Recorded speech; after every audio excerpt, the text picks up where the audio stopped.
Joining us now is CJ Pearson, RNC Youth Advisory Council co-chair. CJ, great to see you again.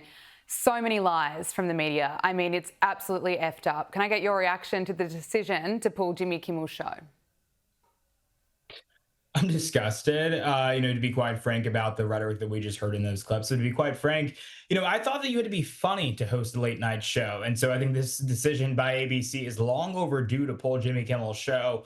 At the end of the day, if this was something that happened to those on the left, we would be condemning it. We would say that it was wrong. Why can't those on the left do it? Well, it says a lot about them and a lot less than it does about us.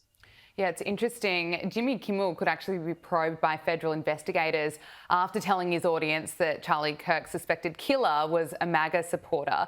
Federal Communications Commission boss Brendan Carr told podcaster Benny Johnson that he's considering an investigation into Kimmel and his network. And you know what? I support an investigation because there has been so many lies. I'm so sick of hearing from so many different outlets that, this suspected murderer could have actually been a Trump supporter or his parents were conservative. I mean, the evidence is out there. Authorities have made it clear that this person was increasingly political and more left-leaning, had a trans boyfriend.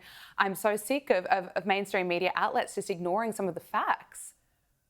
I'm sick of it too. And as you said, there has been every single strand of evidence that has, arisen throughout this entire ordeal has proven that this was a far left-wing radical influenced by the transgender agenda to commit harm and commit violence. Anything else is a departure from reality and a departure from truth. And so, we also saw it from here, at the University of Alabama, where I'm currently at, in Tuscaloosa, Alabama, where we hosted a memorial event for Charlie Kirk. We had a professor say right on right violence was out of control. Right on right violence. This was someone who put on a bullet, catch this fascist. I'm sorry, Gabriella, you know this too. Conservatives don't speak like this. Supporters of President Trump don't speak like this. This was someone who was mentally ill, but also too corrupted by the woke mind virus and used that to commit harm in a way that was absolutely irreparable and absolutely just unforgivable.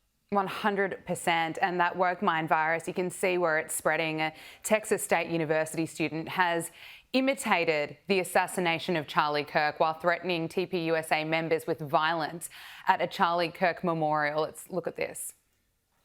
Charlie Kirk got hit in the neck.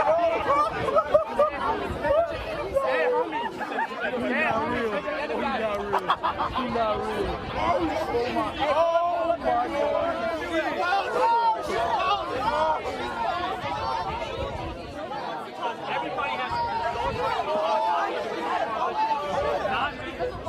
My name is Charlie.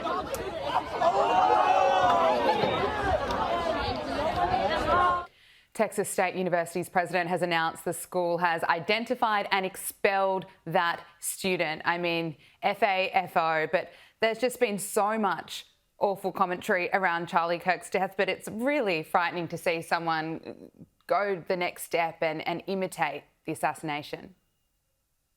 You're exactly right. I think I've shaked my head more in this segment than I ever have before on national television, because this is truly sad. The fact that there are people on the left who are absolutely, dancing on the grave of someone who lived their entire life about, promoting God, promoting family, promoting love of country. And now they're saying that because of that, for some reason, because the warped ideals have been spread across platforms, that he was some racist. I've got to tell you, I've known Charlie Kirk since I was 12 years old. He was never a racist. Being pro-America doesn't make you anti-Black. And it's unfortunate that so many people across this country have fed into that lie. And I got to tell you, they need to be held accountable. And thank God that Texas State has great leadership and they've expelled that student from their campus, because he has no place being on any campus of higher learning if he's going to act like that and act like a blatant animal.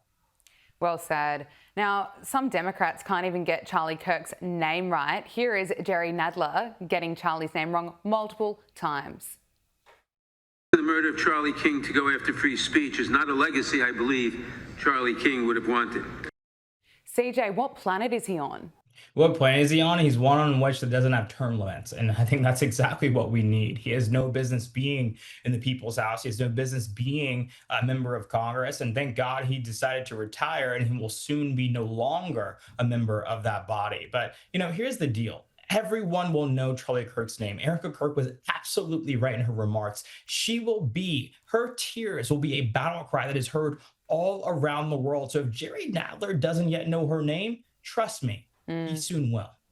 Well, another story rather that the media refused to cover and we will not move on from is, of course, the murder of Irina Zarutska.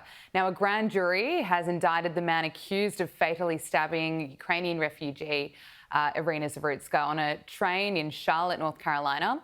DeCarlos Brown Jr. has been formally charged with first-degree murder, and the case now advances to the Superior Court, with Brown's next hearing scheduled for October 16. And if he's convicted, he faces a sentence of life in prison or, if sought by prosecutors, the death penalty. But Irina Zarutska's family have expressed their enormous grief. They said that we're heartbroken beyond words. Irina came here to find peace and safety, and instead her life was stolen from her in the most horrific way. They went on to say that no family should have to go through this. This could have been anyone riding the light rail that night. We're committed to making sure this never happens again. Now, CJ, this horrific case, has also just highlighted the huge issues with crime and basic safety, I should say, in public spaces. No, you're exactly right. And yet we still have Democrat mayors and Democrat governors fighting against President Trump's, mission and agenda and his mandate that he was given by the American people just last year to make America safe again. People want to live in safe communities. They want to feel safe on public transportation. They want to feel safe as they walk down the streets of their neighborhoods and their communities. President Trump is fighting for that each and every day. And so for all of these progressive liberals and, all of these folks that are, in these local communities to fight against that, it goes to show that they don't actually give a damn about their community. And so I'm glad to see that we have a president who will fight tooth and nail to ensure that we never have another case like what we saw in Charlotte, North Carolina. There's no place for it in this country. This is the United States of America, not a third world dystopia. Homeland Security Secretary Kristi Noem has revealed that more than 150,000 patriotic Americans have applied to work at ICE to help the agency carry out deportations. Now, CJ, it certainly seems that Americans are really answering the country's call to serve here. They are. And, I got to say, again, going back to the president's mandate, this is exactly what he ran on, exactly what he said he would do, right? He said he was going to make America's border secure again, and he was going to make America safe again. And this also, I think, is a benchmark to prove that Americans support exactly what he's doing. They're rushing to the gates to join ICE. They're rushing to the gates to secure our border because they know that a border security is national security, and God bless them for it. CJ Pearson, thank you so much for your time. Really appreciate it. Thank you for having me.